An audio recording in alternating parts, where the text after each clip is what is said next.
neat, lifelong revolutionary, Sekou Odinga, for over 30 years a U.S. political prisoner, and now newly freed.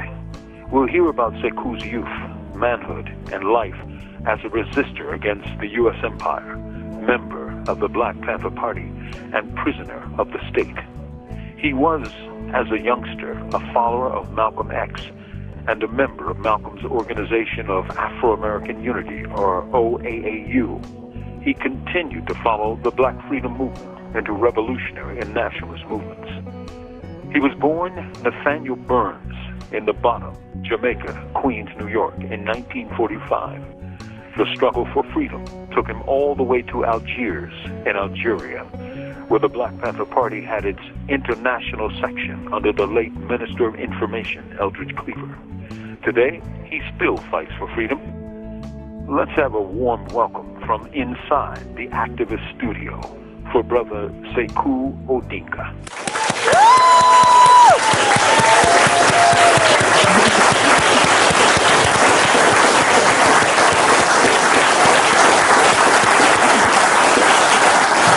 Welcome to have a seat. Good evening. Good evening, yes. And good evening to everyone else. Assalamu alaikum. Shukran la ilaha illallah wa shukran Muhammadar Rasulullah. It's really good to see so many people out here tonight. Alhamdulillah. All right. Wonderful. So starting from the beginning, when and where were you born? I was born in Jamaica, Queens, New York, on June 17th, 1944. I'm 71 years old. You grew up in Jamaica, Queens, as you mentioned. How did your family get there? Where were they from? Well, they got there by way of Georgia, Ohio, and Mississippi. My mother was born in Georgia, spent her teen years in Ohio. My father was born in Mississippi. And what are your parents' names? Albert and Carrie Burns. Albert Burns, Carrie Stringfield. What do you remember about your mother? That she was a wonderful woman, wonderful, strong, caring, loving, able to do all the things that a man or a woman could do just about. I've seen her do everything. She taught me how to plumb. She taught me all the plumbing I knew, the electrician work I could do, the carpentry work I could do. She did it all. She could do it all. Powerful. Now, you've described your father as the strongest man in the world. Tell us about who he was and a little bit about the world that he inhabited. He was very strong. He was, as I said, he was from Mississippi. He's an African from the Delta, old country boy. And he's worked hard all his very young age. He had very little education. I think he went to the 4th grade, was self-taught. In the early 50s, he started a business in Queens, New York, coal delivery, where he delivered coal back in them days. Many of the houses still had coal furnaces to heat and to heat the hot water and stuff like that. So he sold coal to the private houses and mostly the private homes out in Queens. And so he's just a hard-working man. I've always known him to work 16, 17, 18 hours a day. My father was the only person I ever seen stand up and fall asleep. He used to sleep from job to job, you know. So that's basically who he was, a hard-working man from the South. I want to read a quote from James Baldwin. Baldwin has observed that, quote, the most private, the most serious thing racism does to the subjugated is to destroy his sense of reality. It destroys, for example, his father's authority over him because his father has no power in the world. So when you were a child, you saw your father being beaten by the police. Can you tell us the impact of that incident on you? I didn't actually see him beaten by the police. I saw the results of the beating by the police. When he come home, his face was all swole up and He was hurting all over. He was beaten because he was parked next to a hydrant delivering coal. And when the police told him to move the truck away from the hydrant, he had a 100-pound sack of coal on his back. So he said, right away, sir, and took the coal in first, though, and then come back to move the truck. And they took that as disrespect, I guess. And they brutalized him, they terrorized him. They beat him up real bad. And so I think it had a profound effect on most of his children. We couldn't understand why he didn't fight back, because we knew him to be the strongest person I've ever seen. We always thought of him as being the toughest man too, and he didn't even fight him back. But he explained to us that there were other ways of fighting, and he chose to fight him the other way. He took him to court and won a settlement off him. But it didn't stand good with me anyhow, though, because I've never been the turn the other cheek type of guy.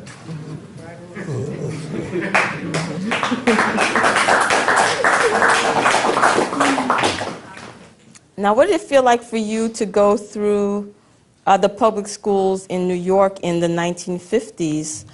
Life magazine in 1958 had an article called Big Cities Problem Pupils, right? Big Cities Problem Pupils. Beset by poverty, lawlessness in school, they taste New York's harsh discipline. All right, so just wanted to share that with you, that image. Mm-hmm. Does that slip look familiar to you? Well, I'm sure I got a few of them. So tell us about 600 schools. Tell us about the schools that, the alternative schools that you were put in, and why were you placed there? 600 schools in the 50s and 60s were basically schools that they sent the problem children, as they call them. Those who played hooky or constantly was sent to the principal's office, etc. And I became one of them in the 7th grade. I was blessed to find schoolwork rather easy, so I guess I was bored a lot. And you couldn't speak in class without permission. You had to, and me and those like me were always running our mouths after we did our work or before we did our work. And so I was constantly getting in trouble from, I guess, from the 3rd or 4th grade up to the 7th grade. And I guess in the 7th grade, well, actually in the 6th grade, I started playing hooky from school. Not playing hooky means not going to school. And between playing hooky and causing what they call a disturbance, whenever you talked in class, that was a disturbance in class. I was singled out to being one of those problem children that was sent to 600 schools. The 600 schools were disciplinary schools where to go there, your parent had to give them permission to beat you. And so they would, if you broke one of their rules, they had a certain amount of licks that they would give you with these wooden rulers, long wooden rulers they had, or pointers, I think they were. Whatever they were wooden, I know that. And they would make you bend over and take these licks. So consequently, there was a lot less problems, but you learn a lot less too, because they concentrated more on discipline than on educating. It seems like there were a lot of different things pulling you in different directions at that time. Your parents were very strict. You were hanging in the streets. What won out and why? Well, I guess the streets won out because I wind up like so many young black males in the 50s and 60s joining a gang. I joined a local gang, a neighborhood gang, when I guess I must have been about 12 when I first went to junior high school.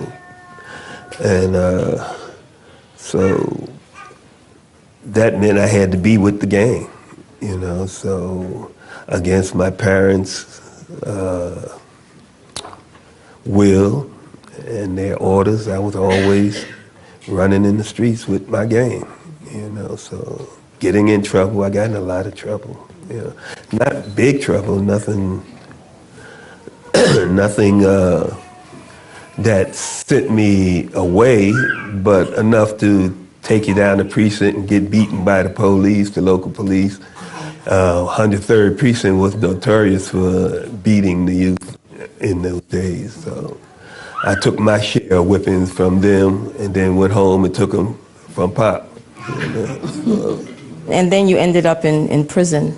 Eventually, when I turned 16, I was arrested for wilding, really, just running the streets, robbing folks. We stole a car, just acting the fool, you know, like so many of the youth were doing back then. And I was sent away as a youthful offender, given a 3-year term in one of the, it was a state prison when they had just turned the Comstock into a correctional institute. So most of the prisoners there were still older guys, but they were starting to send the young, if you will, incorrigibles there. And so I wound up there. It was a very racist joint, no blacks in the school, no Hispanics, no one, white rednecks. And they made sure that everyone knew racism was the order of the day. You had black fields to play ball in, you had black handball courts, you had black basketball courts, you had Hispanic fields, Hispanic basketball courts, and white, et cetera, et cetera. And the whites would always had the best, and the Spanish had the next best, and the blacks always had the worst. So at some point in 1963, they had a very big race riot there where we went off and tore up the joint, really. And so I think that probably was the start of my real political education. Yeah, I wanted to sort of get into that. So you went into prison, Nathaniel Burns, and when you came out of prison, you became Sekou Mgabazi Abdullah Odinga. How did that transition happen? How did Nathaniel Burns become Sekou Odinga? When the revolution comes, transit cops will be crushed by the trains after losing their guns, and blood will run through the streets of Harlem, drowning anything without substance when the revolution comes. When the revolution comes. When the revolution comes. When the revolution comes. I hope pearly white teeth fall out of the mouths that speak of revolution without revolution. The revolution came, right? Like I said, the jail was very racist. And so I think that's where I first started really. I mean, of course, I had seen a certain amount of racism in the streets. I grew up in a mixed neighborhood. Blacks was moving in, whites was moving out. But at one point, it was probably as many whites as blacks or many blacks as whites. And so I heard the N-word called to me many times, but I gave as good as I got. I used the C-word, and for every nigga I was, they were a cracker. So I never really thought of it as much. It was just the way it was, Only thing that ever really caught my attention before going to jail was in '54 when Emmett Till was killed. That was the one thing, I guess, as a child that I remembered that really made me question why were black people treated the way they were in America. But going back to Comstock, because of the riot there, we were locked down for 40-some days. And there was a lot of conversation, they didn't have TVs and all that back then. So people were talking about the racism and why it was necessary to fight for your rights and why it wasn't, and what other ways were there to struggle for your rights, and what rights do you have, what rights did you have, who give you them rights, and etc. So this is when I really, I guess, started thinking. I had a friend named Lumumba Shakur, whose father was with Malcolm X, and he used to send him information from basically the stuff that Malcolm was saying and writing, and he would pass it on to me. He was actually doing that before the riot, but reading it, I really wasn't internalizing too much of it until after the riot, and we was all locked down and people were talking about it. And then I started kind of understanding what Malcolm was saying, and I made up my mind then that I would check him out when I got out of prison. This was in '63, so when I come out, I only had, after the riot, I only had about 6 months left anyhow. So when I got out, I did that. Now, I remember that you talked about attending the World's Fair in '64, '65, and the impact of going to the Africa Pavilion and the ideal of cultural revolutionary nationalism. This is a great postcard that kind of recreates from that time what the Africa Pavilion looked like, right? Yes. So I wanted to get a sense from you, like, why did you embrace cultural revolutionary nationalism? I worked at this here pavilion, I didn't actually work there. I helped out there. I wasn't paid to work there. And one of the things that they had asked us to do was to model some African clothing. And I started modeling some of the dashikis and akbatas and different African attire. And everybody around me, even those who were born in America, had African names. And all of them wore their hair natural, and all the sisters were really beautiful in their natural garb and stuff. So I was really impressed, and I think that's what kind of got me interested in the cultural aspect of nationalism, you know. And so they would always ask me, why don't I change my name? Why don't I change my name? So in '65, I decided to change my name. The World Fair was '64, '65. It was 2 years. So by the second year, I had decided I would change my name. But I was still very interested in what Malcolm X was saying, and people like him. He wasn't the only one talking about that.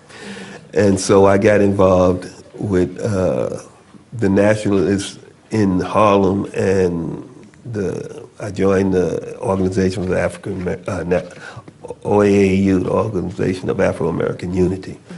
And I changed my name. I decided to change my name to a revolutionary name. I took my name from different revolutionaries around the world. Sekou came from Sekou Touré, who had led a successful struggle against colonialism in Guinea, and Odinga Odinga from Kenya, who was part of the Mau Mau's, who had led a successful struggle against colonialism in Kenya. So that's kind of how my name came about. So you left the OAAU and you started an organization called the Grassroots Advisory Council. What problems did you face in your organizing work in Queens? All kinds of problems. First of all, I was not an organizer. I had just recently joined Malcolm X's organization, and he was murdered. And so I really never learned how to organize, but after his passing, his Sister Ellen, took over, and there were those of us who didn't think that she was really instituting the program that he was telling us that he wanted to institute. So we decided to try to do that on our own in Queens. That's where I'm from, Jamaica. And so that's what I got with some brothers and sisters out there who were thinking like I was thinking, and we organized a little organization, got us a little storefront, and started trying to organize within the community. So we started out by cleaning up the neighborhood, literally getting brooms and trash bags and going down to the worst part of the neighborhood and cleaning it up. And people came out and helped us and asked questions about who we were and what we were. And so we did start getting a little foothold in there. What they did was put anti-poverty programs in a lot of different communities, Black communities, Hispanic communities, and they were sending a lot of money into those communities.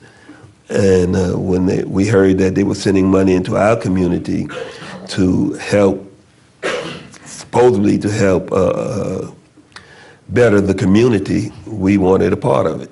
So we went down, and after a lot of struggling with them, we actually joined the anti-poverty program, took jobs with them. I was involved with the youth. They had me, they gave me a office to organize the youth in a certain area of Jamaica.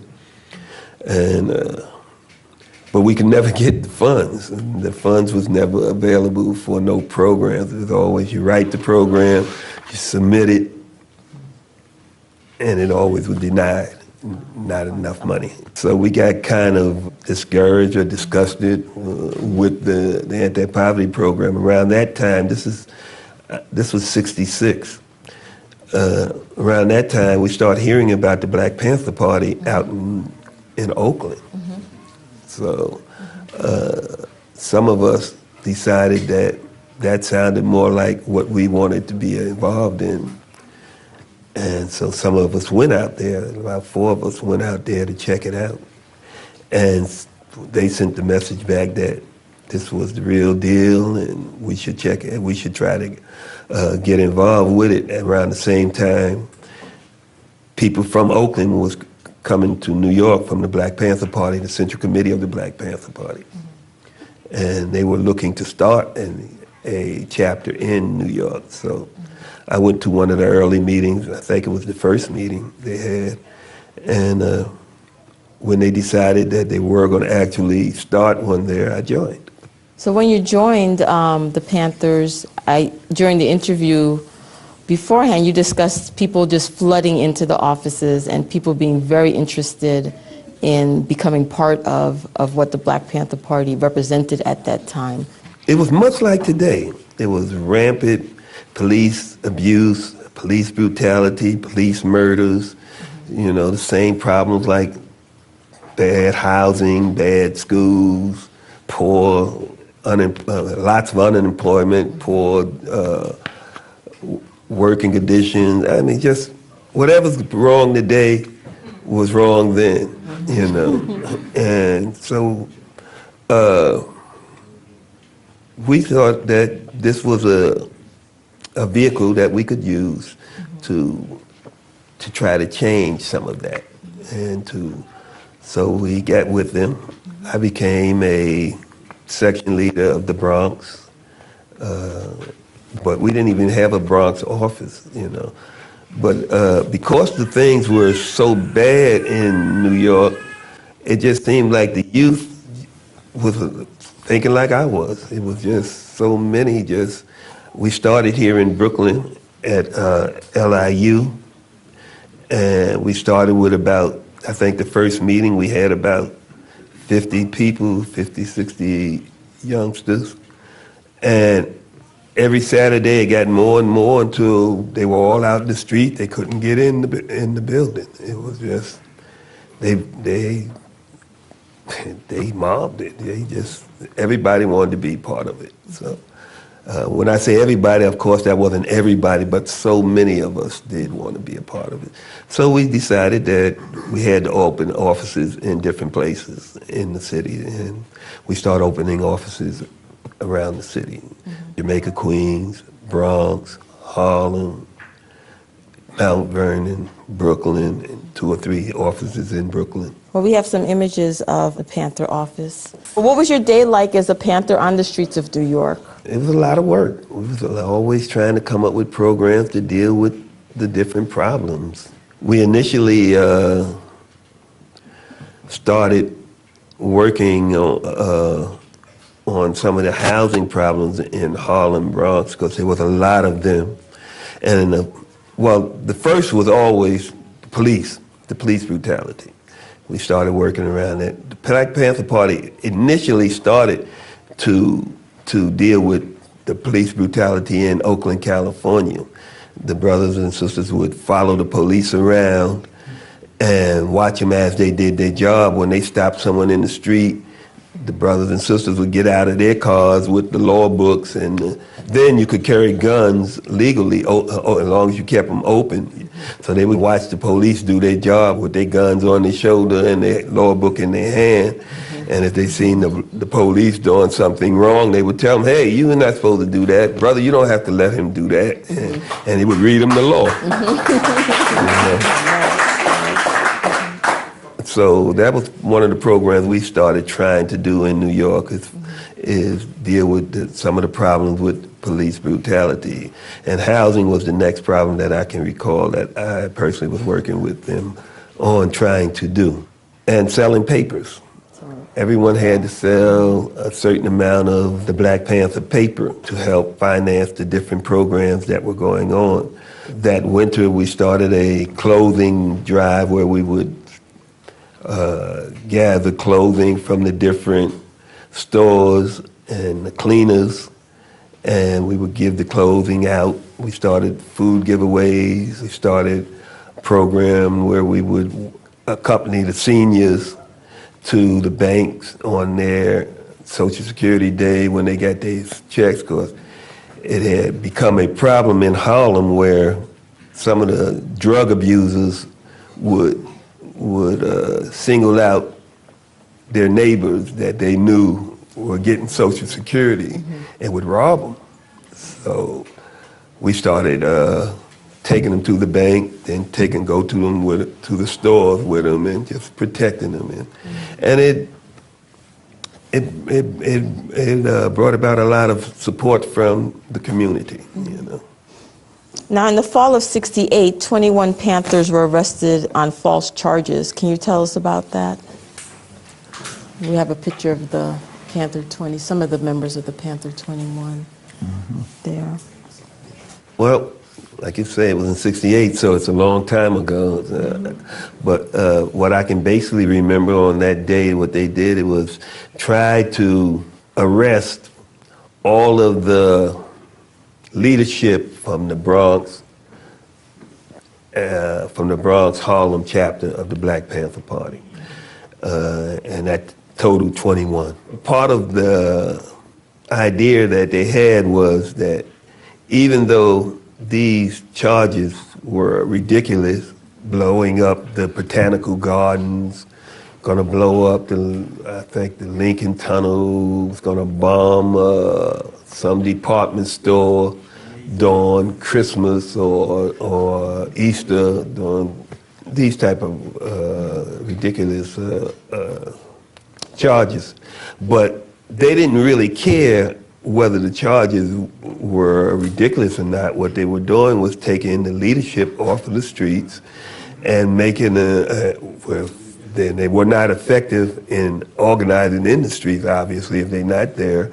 Then you had to take all your funds to try to get lawyers for them, to get bail for them, to help support their families. It was just, so from their point of view, it was very successful. A lot of people say because we were able to eventually be acquitted of all those false charges, that it was a big victory for us, but they forget that it took 2 years, and during those 2 years, so much happened negatively while we were in jail. Well, after the 21 case, you end up in Algeria. Why Algeria, and how did you get there? The 21 case, what they did is they came early in the morning to arrest everyone. When they came to arrest me, I had a door that they couldn't kick open. And so because they couldn't kick the door open, they basically had to just stand out and threaten me to open the door, you know. I was living in an apartment where I was on the top floor, and I had a little bathroom window about an 18 by 12, and next to the window was one of those cement drain pipes that was painted the same color of the building. And so they were all around the building and on top of the roofs and in the hallway, but they never thought nobody would come out of to see a window because there was no way down that they could see, but that pipe was right there. So I was able to escape from them and go underground. Go underground, basically what I mean is change my name, change my persona, and continue to live. While underground, I got orders to go to Algeria and help the Minister of Information, Aldrich Cleaver, establish an information center there, what turned out to become like an embassy there, actually. And that's what I did. I did that because I was told to do that. The idea was to disseminate information about what we were doing here in the struggles of the United States, especially what the Black Panther Party was doing and other revolutionary organizations, and to assimilate information from other revolutionary struggles around the world, you know, and try to bring it back and send it back to the U.S. through our papers and through our other media about what was going on in other areas of the struggling world, and so that people here would know that people in Africa, people in Latin America, people in Asia were going through the same thing. So what we were trying to do is link our struggle up with world struggle. What was your first month like in exile? Yeah, I ain't seen that, but it was different. It was a different country. Most of the people spoke different languages. They spoke Arabic and French there, and I couldn't speak either. So it had its difficulties, but it was good in a lot of other ways. You know, we were meeting revolutionary people from around the world, people who were struggling and was learning about other people's struggles and learning about other experiences that people were going through. We were meeting people, we were making friendships, we were making comrades around. So on one level it was difficult, but on another level it was very good. So it seems that your activities internationally involved meeting with a lot of different people from other parts of the world, revolutionaries, etc. An example of some of your activities.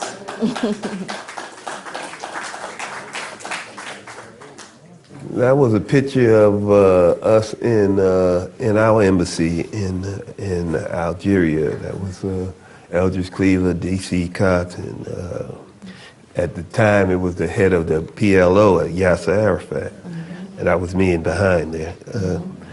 But that's what it was, meeting with people, you know, talking about what we can do to help each other.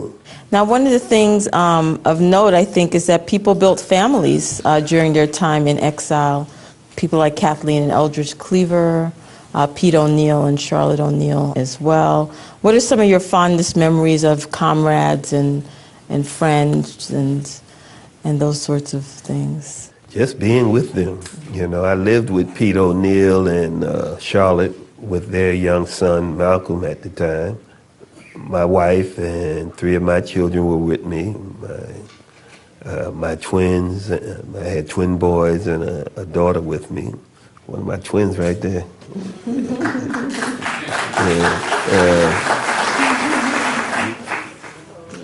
So I remember just living with them, eating with them, laughing with them, struggling with them, arguing with them, just, you know, just being comrades with them, you know.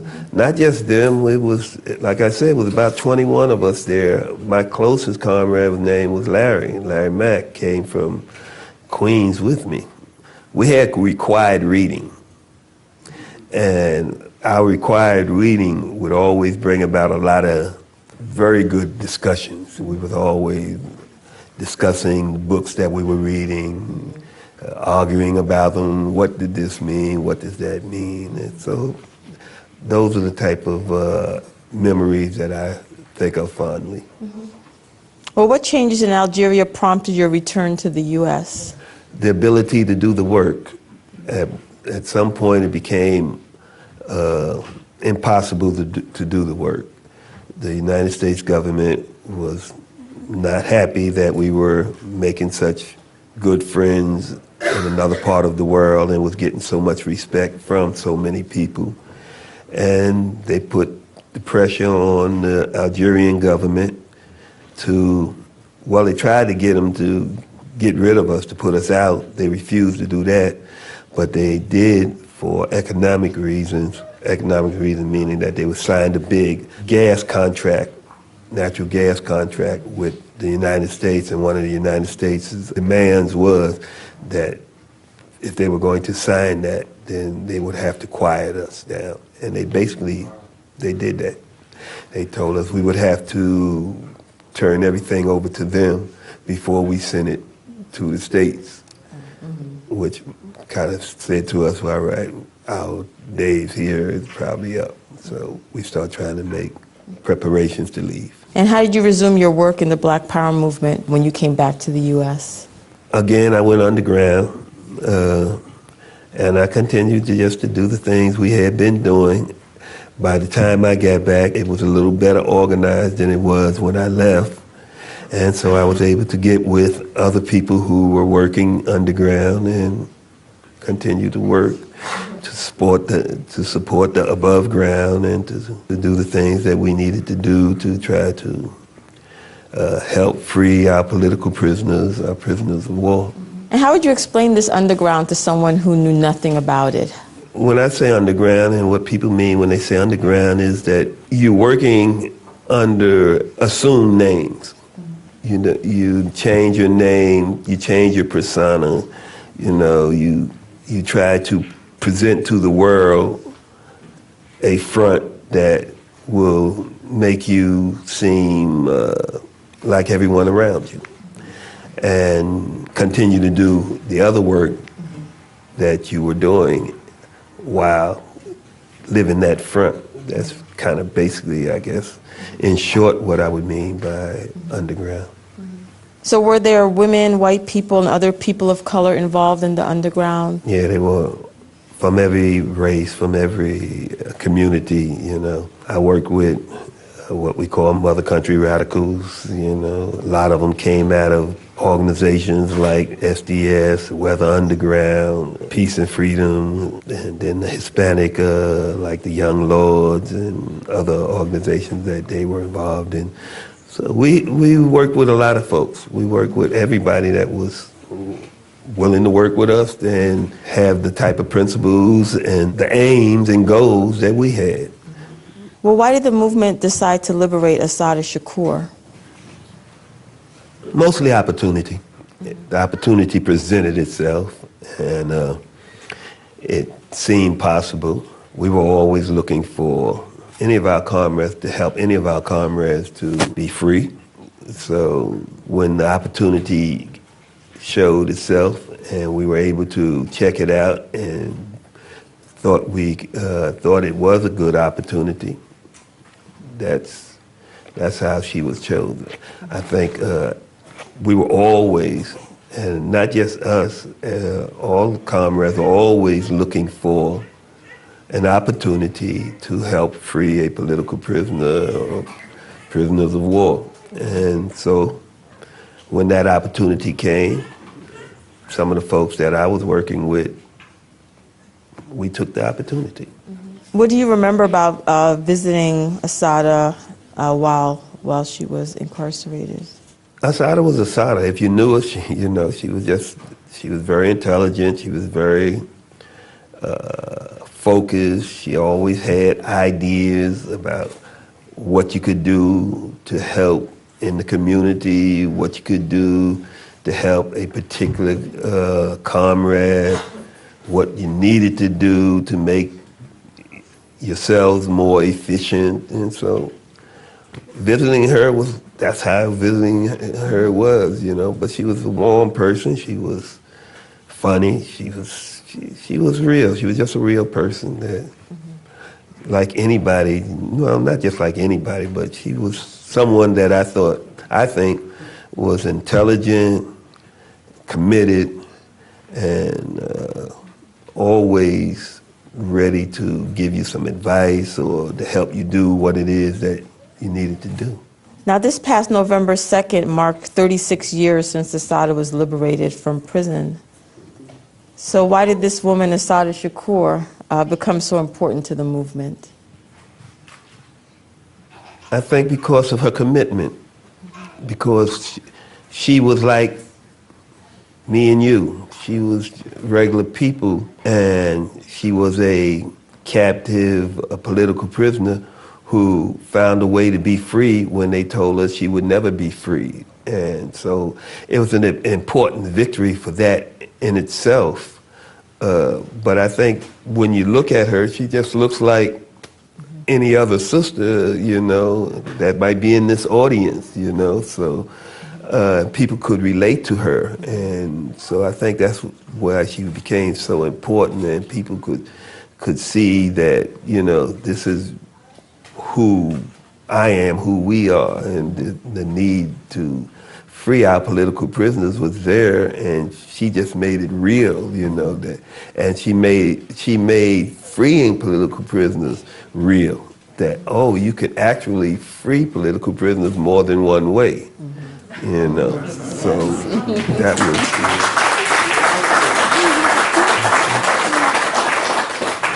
Now, can you define political prisoner? What is a political prisoner? Someone that's been imprisoned for their political beliefs, their political speech, or their political activity. That's basically how I would define a political prisoner in short. I mean, we have a number of other definitions that we could go through, but in short, that's what I would say. Well, what can you tell us about the circumstances of your arrest on October 23rd, 1981? How did the man, the myth, the legend land in prison? There was some actions that had happened here in New York, and there were some problems. I was always trying to help with problems that I could help with. And so I had come to New York to try to help with the problem. They were looking for some people who did an action up in Rockland County, and they had a shootout up there, and a couple of officers had got shot, and so they had all three states look out for certain people, and so I had come to New York to try to help get one of those people out of New York. And as fortune would have it, they spotted us, and there was a chase, eventual capture, and a murder of the comrade that they were looking for. What were the conditions of your imprisonment? I was sent straight from court to Marion, Illinois, which was a lockdown prison that was, as they call it, the baddest of the bad and the worst of the worst. But really, it was just a bad prison. There wasn't the people, and it was no worse than any other prison. But the conditions were very bad. Initially, when I first got there, we had a shower 3 times a week for 10 minutes at a time. And that was the only time that we got out of our cells. We were fed in our cells and everything else. So it was very harsh. It was a lot of whippings. They were always beating the prisoners for little or nothing, you know. So just the conditions was horrible. And you were moved at least 6 times during during your time. More than that, but yes. More than that. Yeah. In the federal system, they often move prisoners around. I'm not sure why. I have my ideas, but it's a common thing. It wasn't just me. Most prisoners got moved around. If they spent the type of time I spent 28 years in the federal system. Most people who spent 28 years in the federal system has been in the 6, 7, 8, 9 joints. So that's just the way they do it. Now, in terms of prison population around you, you experienced sort of federal prison after September 11th, and so you saw a change in the prison population. What can you tell us about observing those differences, or who were some of those people? Well, the last prison I was in the federal system was Florence, Colorado. And one of the things that I found that I didn't know was there was a whole lot of political prisoners there from places like Afghanistan, Pakistan, Iraq, Palestine. Places that I didn't know they were snatching people off the street. But it turns out that if they thought you supported a group that they considered, they being the United States government, if they thought you supported a group that they considered to be terrorists or anti-American or anti-Israeli, to them that's a criminal offense. And they were snatching people off the street and telling them that they believed they were terrorists or they believed that they support terrorism, take them to another country, torture them to make them say what they want them to say, bring them to New York, Southern District. Half of them, more than half of them, can't even speak English. And they all of them wind up getting found guilty. And they got them out there in the Gulag out in Colorado. So that was very surprising to me because you didn't see that many of them on the main line in the other prisons.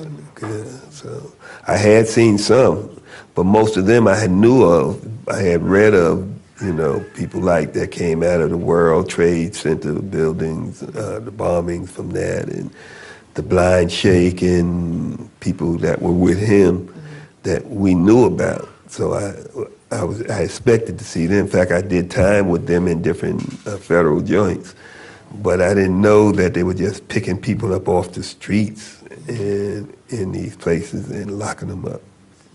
But so that was the change after 9/11. Now tell us about the community you found in prison, especially when it comes to spirituality. Islam is a big part of my life, and I became much more involved in Islam while in prison. I think most religious groups are a little stronger or a little more serious in prisons, not just Muslims, the Protestants, the Catholics, the Buddhists, you name it. Most of the religions have become more serious in prison for a lot of reasons, But one of the reasons is that you got a lot more time to study religion. You got time, and you have a lot more opportunity to practice your religion. And so, even though the administrations that I was under often were giving us problems with practicing our religion, we were able to practice it. And so, I found that most of the Muslims that I was around were very close-knit, and so living with people, praying with people, eating with people, you become very close. Now, when you were in Algeria, the Atlantic Ocean was between you and your family sometimes. What was it like to have the American prison stand between you and your family? I don't know if they were able to actually stand between us. They made it difficult for us to be together, but I did maintain contact with my family while I was in prison. I did get visits from them, although not nearly as much as I would have liked, but about as much as I guess they could, you know, because like you say, I was moved all around the country, and it was very difficult for my family to see me. So before my mother and father passed, I've seldom seen them. I think I only seen them in the 20 years or so that before they passed, maybe 4 or 5 times outside of the state once I left New York. My mother and I were very close. She used to visit me quite a bit when I was in New York. But once I was in Illinois or in Colorado or in Kansas City or in one of them other places, it was very difficult for her to visit me. And in her last few years, she developed cancer, so it made it even that much harder to visit. So in that way, prison kept us apart, but we were able to write and to talk on the telephone. So, and I did that as much as I could with with my mother and the rest of my family. And what were your hardest moments in prison? Losing family members, losing my son. I lost a son while I was in prison, and I guess that was the hardest. So tell us a little bit about your son, Yaki Gaddafi. He was a wonderful kid, beautiful kid. He was a rapper, a poet, a conscious young man who had a lot of the, I guess, problems that other young people have. You know, he come up in the streets. He was. Those who know him will tell you that he was an excellent rapper, and some of his rap was very conscious, some of it wasn't. I don't know too much what I can say about him, but I loved him, that he was a great kid that was gone much too soon. Who supported you while you were in prison, and how did that support change over the years in terms of movement support? The movement supported me in different ways. I always were able to call movement lawyers. There was never a time when there wasn't at least one movement lawyer phone number that I was able to call when I needed to call them. Different organizations over the years supported me, mostly organizations that were set up to support political prisoners. But then there were times when the support just wasn't there, you know, especially like when I was out in Kansas City, you know, at Leavenworth prison, you know.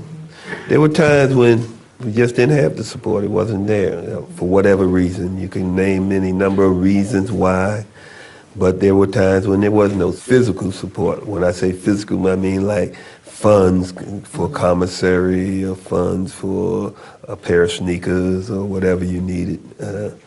But over the years, the support was there, and you know, I don't think any political prisoner would tell you that they had as much support as they wanted or needed. But I think we all got a little and continue to get some. I think that's a big problem even today, that we don't have, our political prisoners don't get the support they should get, that they need to get, you know. Lawyers will help out, but if you're not paying a lawyer, then you're going to always wind up on the back burner. Of course, they got to, because of their job, do the work for the ones who's paying them first. Right. And so that means that the political prisoner, if he's not paying the lawyer, which most of us weren't able to do, usually we were on the back burner. So that's one of the things that I think today that we, those of us who are supporting political prisoners, prisoners of war, try to do is raise money to help them get lawyers, to help their families travel to see them, to help them with commissary, And even though that's not a lot of money, it's a lot of money. For them, for us, a lawyer, most lawyers, they start at 25, 30,000 and go up. So now, I don't think that's no whole lot of money in today's economy, but for someone like me, that's a hell of a lot of money. And for someone that's in jail, who's used to getting $50 a month, if he get that, it's almost out of their reach. So what we need to do, and what we tell folks that they need to do, is try to raise money to help them get the things that they need, especially legal advice and legal help to file the different briefs and things that they need to file in the courts and to visit them. We have many of our political prisoners are sick. They're getting older, and they're having medical problems that are not being taken care of.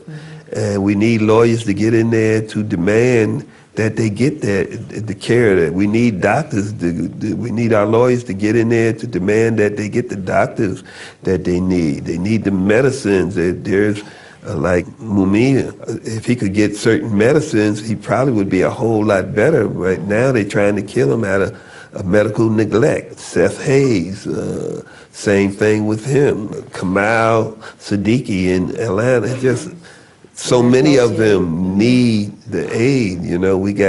We got political prisoners like Veranza Bao, who was released by his sentence. He did all the time they're supposed to do, but the government decided that they don't want to let him out anyhow. So for 11 years, he's been in jail for nothing. For nothing. And most people don't even know who Veranza Bowles is. We're not saying free our political prisoners, which we should be doing. Well, you endured over 33 years of imprisonment. How did you understand the outside world during those years, the changes that were happening out there? We get books, you get papers, you get magazines, you watch TV, so you get a idea of what things are like in the streets. But of course, it's nothing like actually coming out here and experiencing what it's like after 33 years. It's a brand new world to me out here, almost in every sense of the word, even just the neighborhoods where I grew up and where I spent time at, they all look different now. They all, of course, the cars are talking to you now. And I mean, there's so many things that's different that, it's a new world. It's a brand new world out here compared to when I left, Well, tell us about your love story with Daquis. My love story with Daquis. Your love story with Daquis.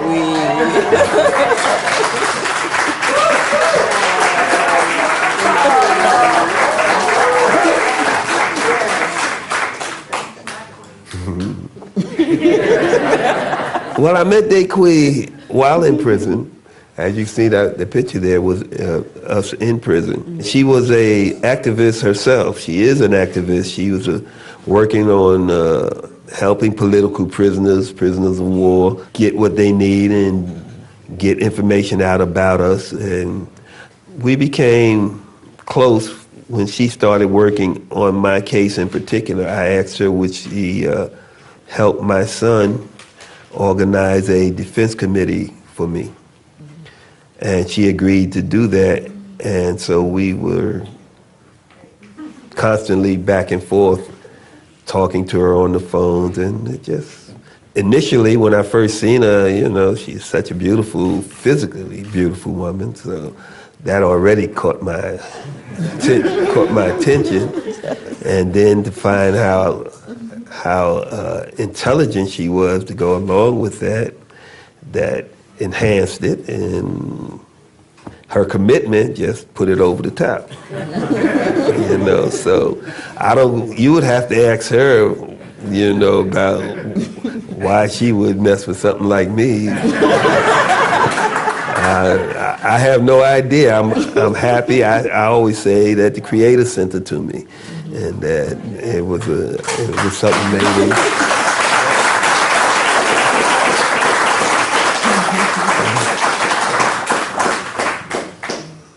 Well, you've become known as the Spider-Man of the movement, likely because of your exit through that very narrow window.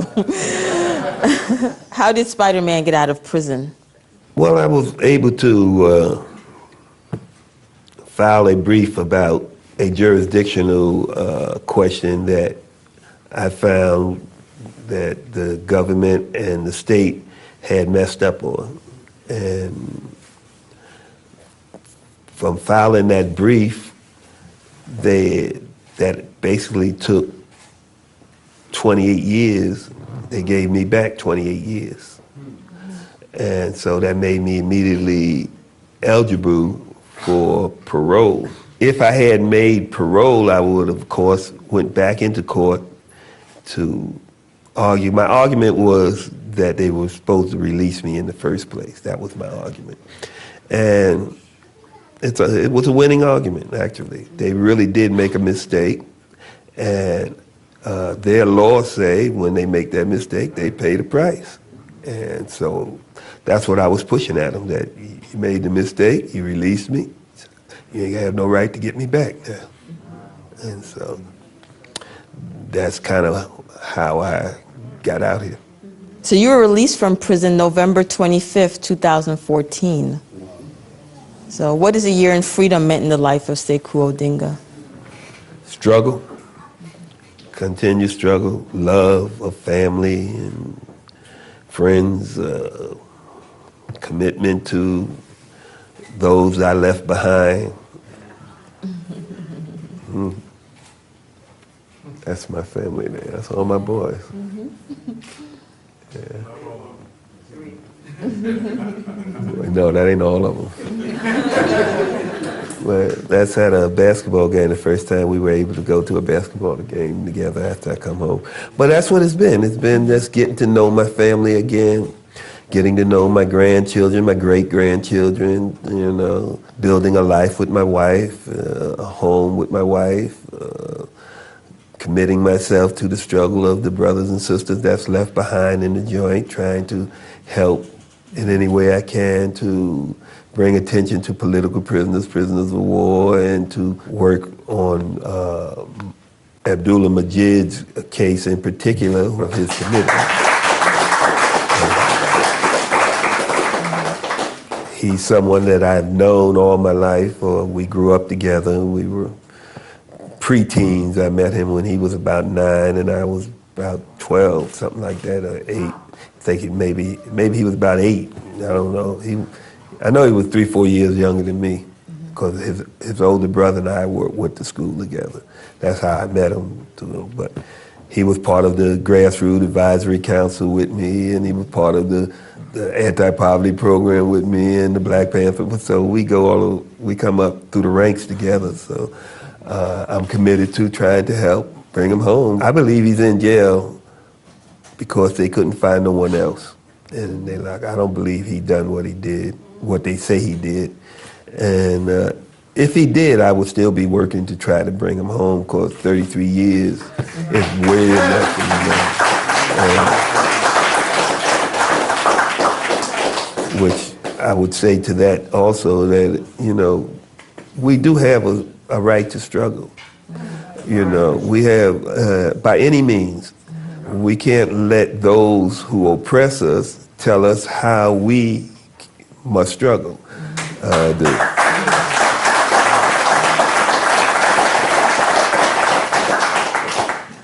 We give props to other political prisoners that come home, like Nelson Mandela and all of the brothers from the ANC, and they did the same things that most of our political prisoners are accused of. And we say yay, yay, yay to them, and we ignore our own political prisoners. You know, even President Obama went over to South Africa and gave props to Nelson Mandela for doing what he did, but yet he don't do nothing to help free some of these political prisoners right here in this here country.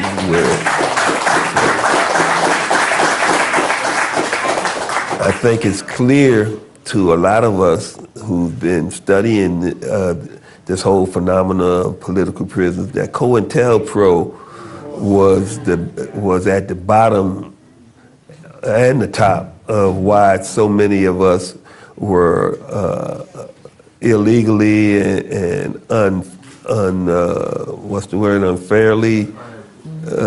locked up because of COINTELPRO, the counterintelligence program of the United States government.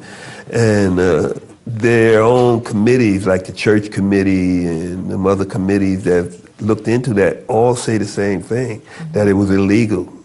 But yet, the people who were locked up from those illegal programs are still being held, and no one is saying to turn them loose, or not enough of us are saying to turn them loose. And so we need to bring some clarity to that issue and some pressure to that issue to free our political prisoners of war.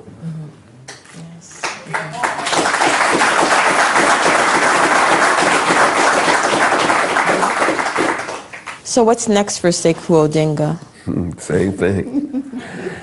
I'll continue as long as I can to struggle to try to bring some of these, all of them, bring all of the political prisoners home, bring our political refugees who are not allowed, such as Assata Shakur, Nahanda, William Morales. There's a number of them that's in exile. We need to bring them home.